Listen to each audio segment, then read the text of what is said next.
travels home. The hour was as dismal as himself. All the tales of ghosts and goblins he had heard that afternoon came crowding back upon his recollection. One night while returning home from season, The night grew darker and darker. The stars seemed to sink deeper in the sky, and driving clouds occasionally obscured them from his sight. He was now approaching a place where many of the scenes of ghost stories had been laid. Eventually, he came upon a small brook that ran across the road and down into a marshy and thickly wooded glen which is known by the name of Wiley's Swamp. A few rough logs laid side by side served for a bridge over this stream. But this was considered a haunted stream, and fearful of the feelings of the schoolboy who has to cross it alone after dark. As Ichabod approached the bridge, his heart began to thump. He summoned up all of his resolution. He gave his horse a half a score of kicks in the ribs and attempted to dash briskly across the bridge. But instead of starting forward, that perverse old animal made a lateral movement and ran broadside against the fence. Ichabod, whose fears increased with the delay, jerked the reins and kicked lustily with his feet. It was all in vain. His horse started, but it was only to plunge to the opposite side of the road into a thicket of brambles and alder bushes. Ichabod, he whipped the ribs of old Gunpowder, who dashed forward but stopped just by the bridge with a suddenness that nearly sent his rider sprawling over his head. Just at that moment, a flashy tramp by the side of the road caught the sensitive ear of Ichabod. In the dark shadow of the grove, on the margin of the brook, he beheld something huge, misshapen, black, and towering. It stirred not, but it seemed gathered up in the gloom like some gigantic monster ready to spring upon the traveler.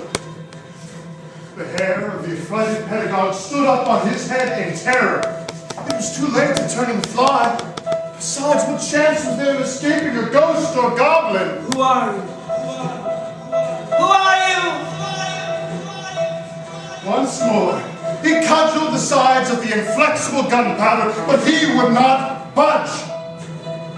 Just then, the shadowy object put itself in motion, and with a scramble and a bound, stood at once in the middle of the road.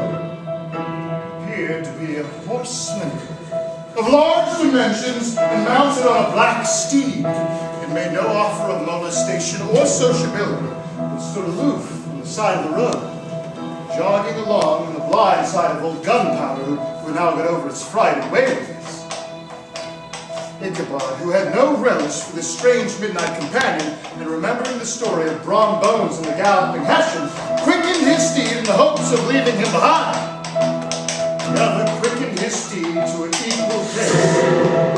Ichabod fell back and fell into a walk, thinking to lag behind. The other did the same. Ichabod's heart began to sink.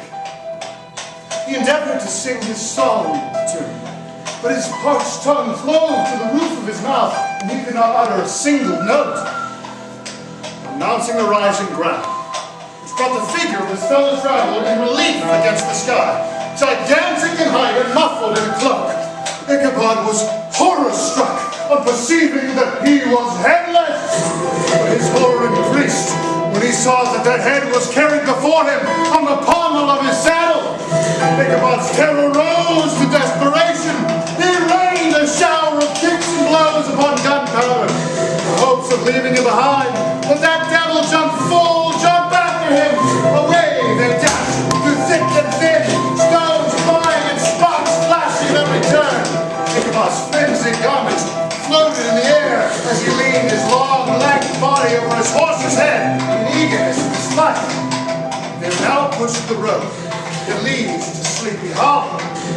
Gunpowder, who seemed possessed with some kind of demon, made an opposite turn and plunged headlong down the hill to the left. This leads to a shadowy grove surrounded by trees for about a quarter mile. Next the bridge, famous in goblin story and just beyond.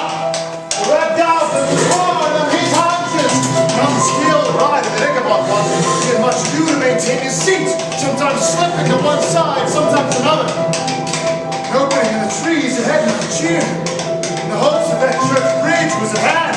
You remember the place where Brom Bones, his ghostly competitor, had disappeared. Like if I reach that bridge, I'm safe! Then, he felt that black steed panting and blowing close behind him, and even felt his hot breath upon his neck. One last convulsive kick in the ribs, and old Gunpowder sprang upon the bridge, and even gained the opposite side. Ichabod. He now cast a glance behind him to see if his pursuer should vanish, according to the rule, in a flash of fire and brimstone. To his horror, that goblin rose up in his stirrups, and he hurled his head at him.